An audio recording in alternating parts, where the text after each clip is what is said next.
ಹೌದಿಲ್ಲ ಆಗಲೇ ನಮ್ಮ ಅಣ್ಣಗಳು ಅಂದ ಏನ್ ಹೇಳೋರು ಡೈವರ ಹಾಡತ್ ಹೇಳ್ಯಾರ ನಾವು ಹೇಳಿದಾರ ಮತ್ತೆ ಇವ್ರು ಹೇಳಿರಲ್ಲ ಯಾವಾಗ ನಂದು ಮತ್ತೆ ಇರ್ಲಿ ಹೇಳಿದ್ ಹೆಂಗಾರ ಹಾಕಿದಾಗ ಜೊಕ್ಕೊಂಡ್ ಹೋಗೋಣ ಏನ್ ಬೇಕು ಜಾಸ್ತಿ ಚೆನ್ನಾಗಿತ್ತು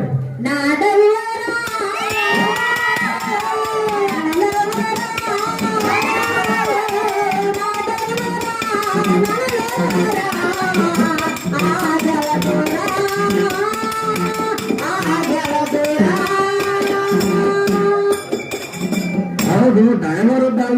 ನಡಿಬೇಕು ಡ್ರೈವರ್ ಅಲ್ಲಕ್ಕೆ ವೈದ್ಯ ನಡಿವ ಯಾಕಂದ್ರ ಡ್ರೈವರ್ ಇದ್ರನ ಹೌದಿಲ್ಲ ಯಾಕಂದ್ರೆ ಗಂಡನೇ ದೇವರ ಗಂಡನ ಪಾದ ತೊಳೆದು ನೀರು ಕುಡಿದ್ರೆ ನಿಮಗೆಲ್ಲ ಸುಖ ಐತಿ ಹೌದು ಈ ಜಗತ್ತಿನೊಳಗ ಹೆಣ್ಣು ಮಕ್ಕಳಿಗೆ ಕಂಡಿರ್ಲಿಕ್ಕಪ್ಪ ಅಂದ್ರ ಏನು ಬೆಲೆ ಇಲ್ಲ ಹೌದಿಲ್ಲ ಯಾಕಂದ್ರ ಅವನ ಬಳಗದವ್ರು ಕುಡಿಯಾರ ಹೌದು ಆಗಲೇ ಒಂದು ಹಾಡ ಹೇಳಿದ್ರು